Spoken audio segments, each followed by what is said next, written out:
Oke, tes. Bismillahirrahmanirrahim. Assalamualaikum warahmatullahi wabarakatuh, teman-teman. Saya ingin menjawab pertanyaan dari teman-teman. Sebenarnya terima kasih sudah mengapresiasi materi yang saya sampaikan. Saya akan menjawab pertanyaan dari teman-teman di mata kuliah kewarganegaraan di pertemuan pertama yang saya ampu ya, atau pertemuan kelima totalnya.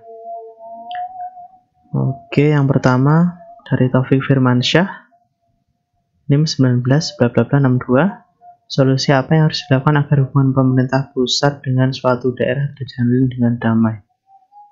Ya, fungsi koordinasi penganggaran dan lain sebagainya harus terjalin dengan baik. Dan terutama pemerintah daerah itu kan memiliki aturan-aturan. Nah, aturan-aturan itu harus disesuaikan dengan pemerintah pusat supaya tidak ada tumpang tindih. Takutnya kalau tumpang tindih kan investasi, ekonomi, dan lain sebagainya bisa terganggu. Jadi di pusat maunya peraturannya seperti ini, tapi di daerah berbeda.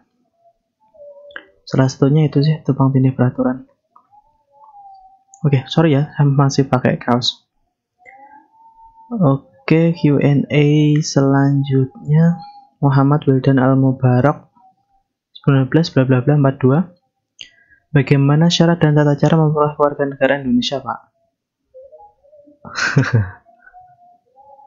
Ya, ada caranya. Ada undang-undangnya ini. Silahkan browsing sendiri saja. Tapi paling enggak, biasanya itu minimal tinggal 5 tahun berturut-turut di Indonesia. Terus baru bisa mengajukan. Banyak syarat. Tapi untuk orang-orang yang memiliki prestasi khusus biasanya akan lebih cepat. Kemudian nama Tomik 19 bla bla bla 63. Pak izin mau menyampaikan usulan untuk lebih efektifnya saat penyampaian materi lebih efektif menggunakan classroom atau yang lainnya karena lebih menghemat kuota data, Pak. Materi saya tidak terlalu banyak kan ya, 5-10 menit. Tidak terlalu akan menguras data. Kalau pakai Zoom atau Google Class kan malah lebih banyak nanti. Oh, tapi ya nggak apa-apa juga sih. Nanti sekali waktu kita pakai Zoom atau Google Meet untuk kegiatan pembelajaran. Nanti untuk UTS saja ya, atau UAS. Nanti kita tanya jawab langsung begitu ujiannya. Terima kasih Mas Tomik memberikan inspirasi saya. Nanti kita soalnya tanya jawab langsung aja, wawancara. Oke, next. Muhammad Latif Al-Fadholi 19 bla bla bla 45. Assalamualaikum, untuk menegakkan hukum di Indonesia, cara yang paling efektif seperti apa, Pak?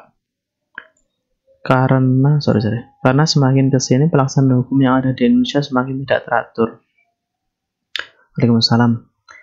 Untuk menegakkan hukum di Indonesia, ya harus ditegakkan seadil-adilnya.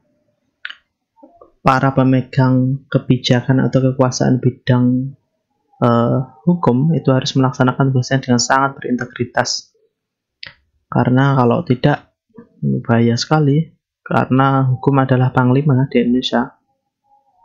Terus kemudian pelaksanaan hukum yang ada di Indonesia semakin kesini semakin tidak teratur. Maksudnya gimana tidak teratur? Tumpang tindih mungkin ya maksudnya ya. Jadi tingkatan sumber dari segala sumber hukum di Indonesia itu adalah Pancasila. Kemudian diimplementasikan oleh Undang-Undang Dasar 45, Undang-Undang dan seterusnya. Ada Perda, Permen, ada Permen, ada Kepres, Perpres, Perda, dan lain sebagainya. Nah, itu ada tingkatan-tingkatannya. Kalau tingkatan di bawahnya itu tidak sesuai dengan di atasnya, itu bisa digugat. Misalkan untuk peraturan perundang-undangan di bawah undang-undang terhadap undang-undang itu diajukan di Mahkamah Agung. Teman-teman bisa menggugat. Kalau misalkan perdanya bertentangan dengan undang-undang, nanti perdanya bisa digugat karena tidak sesuai dengan undang-undang di Mahkamah Agung. Peraturan perundang-undangan di bawah undang-undang itu banyak, ada Perpres, Permen, Kepres, Perda, dan sebagainya, itu harus sesuai dengan undang-undang. Kalau nggak sesuai bisa digugat. Kalau peraturan perundang-undangan terhadap Undang-Undang Dasar 1945 menggugatnya di Mahkamah Konstitusi. Begitu sih.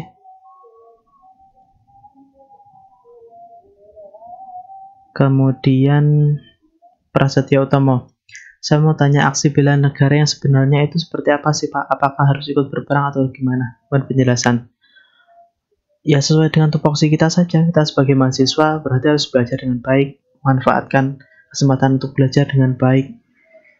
Karena mahasiswa itu kan tidak banyak di Indonesia. Kesempatan bersekolah lebih tinggi yang saudara nikmati sekarang itu tidak banyak dinikmati oleh teman-teman saudara yang ada di daerah pedalaman mungkin. Jadi itu sudah dimanfaatkan dengan baik, berprestasi, kemudian advokasi terhadap masyarakat, membela kepentingan masyarakat sebagai mahasiswa. Kan mahasiswa kan dijuluki sebagai agent of change ya, bukan hanya cerdas dan pintar di kampus, tapi juga aktif dalam pemberdayaan dan advokasi pada masyarakat. Itu sih sesuai tupoksi kita saja, tidak usah bermuluk-muluk. Kalau sebagai guru yang mengajar dengan baik, sebagai murid belajar dengan baik, sebagai polisi menegakkan hukum dengan baik, sebagai menteri membuat kebijakan yang baik, sesuai tupoksinya saja, tidak perlu di luar tupoksinya. Kemudian Fendi Noviantoro 1932. Bela negara adalah sikap dan perilaku warga negara yang dijiwai oleh kecintaannya bla bla bla bla bla bla. Apa yang bisa dilakukan kami sebagai mahasiswa untuk ikut serta dalam bela negara, Pak?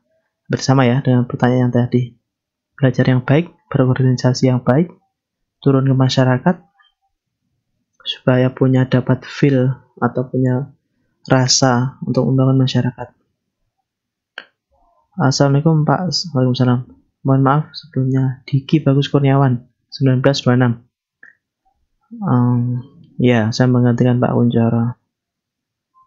Saya belum ada pemberitaan. Saya juga baru diberitahu kemarin oleh Pak Andi. Dalam materi dasar hukum ini, saya ingin belajar terkait bagaimana cara menegakkan hukum di Indonesia. Bahwanya sudah tertera dengan jelas dasar hukumnya, tapi masih banyak oknum penegak hukum yang kurang adil dalam menegakkan peradilan. Bisa disebut juga masyarakat umum itu hukum tumpul ke atas dan tajam ke bawah. Sekian, terima kasih. Ya, memang kita akui oknum penegak hukum itu masih banyak yang menyimpang dan lain sebagainya. Tapi tugas kita sebagai masyarakat itu harus mengawasi. Kalau tidak sesuai ya digugat saja. Simple, kita punya hak dan kewajiban untuk itu. Dan Anda sebagai mahasiswa juga harus mengawal kebijakan-kebijakan yang dikeluarkan pemerintah atau keputusan-keputusan yang dihasilkan oleh penegak hukum. Itu ya harus dikritisi. Sebagai mahasiswa harus begitu. Jangan hanya berdasarkan asumsi, oh itu bagus, itu nggak bagus. Jangan begitu. Asumsinya atau dasar hukumnya, dasar berpikirnya harus berupa data dan fakta. Jangan berupa asumsi pribadi. Hukum tumpul ke atas, tajam ke bawah. Ya tugas kita bersama, supaya siapapun itu namanya dalam istilah hukum equality before the law. Semuanya sama di depan hukum. Entah bupati, wali kota, tukang becak, petani, semuanya sama. Kalau salah dihukum. Begitu. Kalau perannya teman-teman ya harus menjadi contoh. Teman-teman kan disebut mahasiswa, kemudian intelektual, harus memberikan contoh juga. Simpel saja. Menaati peraturan-peraturan yang simpel. Lampu merah harus berhenti, memakai helm, atau sekarang pada saat pandemi ini menggunakan masker. Simpel sekali tugas kita. Mulai dari hal-hal kecil. Lanjut. Rafiq Afiar 1956. Yang saya tunggu di mata kuliah keluarga negara ini bagaimana Bapak bisa membantu atau membimbing anak muda khususnya kami mahasiswa agar bisa atau mampu berkewarganegaraan dengan baik dan benar menurut etika dan undang-undang warga negara itu sendiri. Oke, itu tadi. Teman-teman paham hak dan kewajiban sebagai warga negara dan dijalani dengan sebaik-baiknya sesuai dengan tupoksinya masing-masing. Kalau mahasiswa ya belajar dengan baik, guru mengajar yang baik.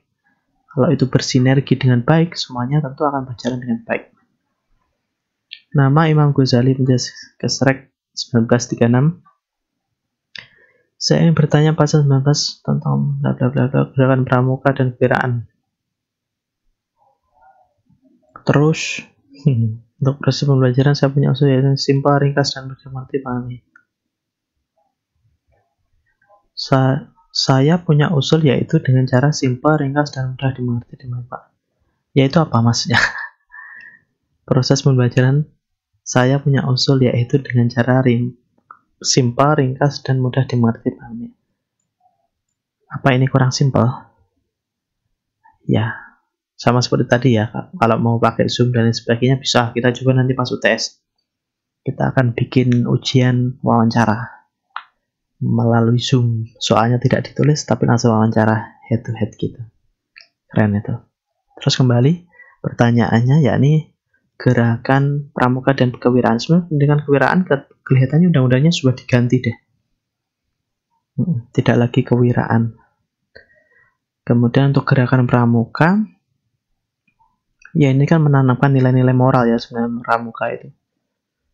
Perbedaannya ya berbeda. Kalau pendidikan kewiraan ini lebih ke pendidikan semi militer. Ini pada tahun 70-80-an deh. Kalau masa era sekarang itu lebih banyak ke gerakan pramuka yang masih eksis sampai sekarang. Karena ini kan gerakan bukan hanya gerakan pendidikan, tapi juga gerakan moral dan gotong royong. Selanjutnya Muhammad Ahsanul Mizan 1938. Bagaimana cara kita ikut serta dalam pembelaan negara di saat pandemi seperti ini? Dan saya usul bagaimana kalau pembelajaran bukan semua. Boleh. UTS ya nanti, kita zoom one by one. Pembelaan negara saat pandemi ini. Simple. Anda menjaga diri Anda sendiri, itu seperti Anda menjaga orang lain. Pakai masker, rajin mencuci tangan, mengikuti protokol kesehatan. Kalau Anda menjaga itu, tentu juga akan melindungi diri Anda sendiri dan juga orang lain. Simple. Kemudian Zaiza Syahputa RC, saya mau bertanya mengenai pendidikan bela negara yang tentunya perlu diterapkan di sekolah-sekolah. Nah, ketika seorang pendidik itu menjumpai kendala melakukan pendidikan bela negara, terutama yang anak laki-laki itu pasti ada yang suka colot atau kabur dari kegiatan tersebut. Nah, solusinya agar kesadaran pada diri anak atau pelajar tumbuh, bagaimana Pak? Nah, ini berarti Mas Zaiza Syahputra ini punya pengalaman colot ketika pramuka. Atau semuanya yang di sini punya pengalaman colot. Nah, saya tanya kembali sekarang. Yang membuat colot itu kenapa? Apa pembelajarannya yang kurang menyenangkan, atau seniornya kurang bagus, atau gurunya yang galak? Karena mesti ada alasannya kenapa saudara ini kabur. Atau pembelajarannya membosankan. Nah, dari alasan yang saudara alami itu, nanti ketika teman-teman atau saudara ini menjadi guru yang mengajar pramuka, tentunya kan teman-teman pasti punya kesempatan untuk mengajar pramuka nantinya. Nah, ya itu jangan diterapkan. Kalau saudara merasakan pada saat dulu ikut pramuka yang membosankan, ketika nanti teman-teman jadi pembina pramuka, ya jangan menggunakan metode yang membosankan. So simple, toh? Oke, yang terakhir ini ya. Tadi saya lihat jam 6.18 ini terakhir. Ini sudah mau isak.